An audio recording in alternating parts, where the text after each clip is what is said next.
Assalamu alaikum wa rahmatullahi wa barakatuh. Welcome back to my channel. I pray that you're all in the best of health and iman. If you are new, welcome. My name is Nafisa. I am a certified relationship and trauma informed coach. So if you're interested in being coached in any of those areas, you can find me over on my website, which I'll leave linked in the description box down below. So, ladies and gentlemen, today's video we are talking about one way to elevate your relationship with Allah. So without any further ado, let's begin today's video. Have you ever been through a phase of your life where you're going through challenges, there's so much happening, and you just feel like there's a bit of a distance or a disconnect between you and Allah? If that is the case, one of the ways in which to improve and increase your relationship and feeling of connectedness with Allah is learning to adopt a mindset of my relationship with Allah is exactly that, a relationship. Relationships mean an exchange between two or more people. And of course, when we're talking about Allah, He is not a person. However, there does need to be some level of exchange between what we are willing to do for Allah before we can expect that He will do for us. And so with that being said, the first mindset change and mindset shift that you should make in order to build a stronger connection with Allah subhanahu wa ta'ala will be understanding that Allah subhanahu wa ta'ala does not owe you anything. He doesn't owe you anything. He doesn't owe me anything. He doesn't owe us anything. What do I mean by Allah doesn't owe us anything? It is not incumbent upon Allah to gift to us in this dunya. Whatever He decides and chooses to gift us is truly that. It's a gift. We cannot say, oh Allah, because I've served you, because I've prayed on time, because I fast every Ramadan, and I followed all of the rules by the book, you therefore owe me. So in this time of difficulty, why are you leaving me in pain? You should get me out. We cannot feel this sense of entitlement. Because essentially when we begin to feel like that, it's almost as though we feel like we may have been, astaghfirullah, maybe cheated in some way. Maybe that we have done our part in giving to this relationship, but that is not coming back. Everything that you do for the sake of Allah will come back to you in multiple folds. Multiple folds. But one of the laws that we have to learn to also adopt in terms of our mindset shifting, on our mindset change, is knowing that this life was not designed to be a life where we get in return what we deserve. This life was not designed that way. It was never designed that way. The Prophet Muhammad sallallahu alaihi wasallam said that this life is like hell for the believer and like heaven for the disbeliever. Why? Because there are so many things in this life that it seems the disbelievers just have easy access to. Everything they want is all easy. But of course, that is exactly the point. It's easy. And shaitan makes it easy for them. And it's available. And they're able to have access to it. But for us as Muslims, we have all these boundaries we cannot pass. And so when you feel like you've observed those boundaries and you feel like you're in a moment of difficulty, you've been calling Allah and calling Him, and it just seems as though you're not having your prayers accepted, know that it is absolutely within Allah subhanahu wa ta'ala's right not to give you what you're asking for right now. He has that ability to do that. Now, why is it that we should be careful in terms of feeling as though Allah owes us something?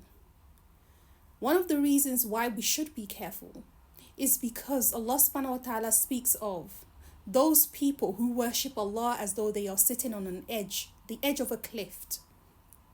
When goodness comes to them, they are happy, they are excited, they continue the worship of Allah. But when a trial befalls them, they fall off the cliff. We don't want to be one of those people whereby we are only happy with Allah subhanahu wa ta'ala when He's giving us. And when He doesn't give us, when we don't get what we want, we just fall off the bandwagon. We start being displeased with Allah. We start hating, astaghfirullah, Allah. We start looking at other people thinking, but you're giving those people, so where's mine? That is a mindset shift and a place that I had to get to when I was going through my trials. And I really wanted to share that with you guys as well. So that in case there is anybody out there who is kind of feeling that way, you've got to fight yourself. Fight that feeling out of you through remembrance of Allah and consistent remembrance of Allah, but first and foremost through this mindset shift in knowing that, you know what, Allah doesn't owe me anything. He doesn't. There will never be an act of worship that we do that will ever be sufficient or equal to the blessings that Allah has given us. Because even if we try to count Allah's blessings, we could never be able to do it. We may think as though we've done all these good deeds, so Allah should give us all of these extra things out of life. But what about the ability to breathe that He's given us that's free? And the people in the hospitals who don't even have that ability to breathe? What about the food that we have on the table every day to eat, and there are people somewhere else in the world who are struggling to find something to eat? Shelter over our heads whilst others are living in crumbled up places. And I'm not saying that to guilt trip you or to disqualify your feelings, because my dear sister or brother, your feelings are also valid. It's okay for you to feel pain because of your personal issues. That's actually okay, because I'm also not for dismissing other people's pains because somebody else is going through something worse. No. We all are tested in different ways, and everyone's struggle is valid. Allah specifically picks certain struggles for each and every single one of us. That is part of the test of this life. So just because somebody else is struggling doesn't mean you shouldn't struggle. But I say that point, or I make that point to say that whilst we're struggling, we also have many blessings that we can choose to count. And understanding that Allah doesn't owe us, but yet He gives us so much. Allah doesn't have to give me the ability to speak. He doesn't have to give me the ability to see. He doesn't owe it to me that I'll be able to walk, or that I should be able to walk. He doesn't owe it to me that I have to have money.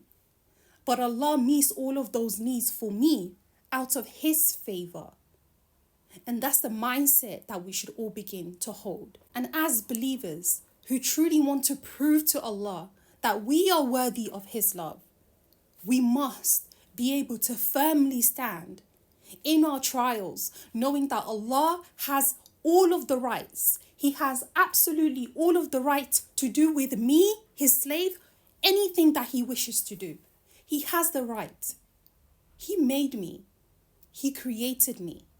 He has the right to do with me and my life whatever's pleasing to Him. But here's the part that can console your heart. Allah is always just. And never would He do anything to harm you. The pain you're feeling for the trial you're going through currently, it is so that Allah can see your commitment in His service. And so if you pass it, He will reward you with something you cannot even begin to imagine. The pain you're going through now, you will be rewarded for every single one of those pains and multiplied the more. You see, in this life currently, it seems like it's a punishment. Because you look around you and other people seem to just have it so easy. Or apparently so. You look at your own life, you think, what's going on? When am I going to find ease? My dear brother or sister, your ease is coming.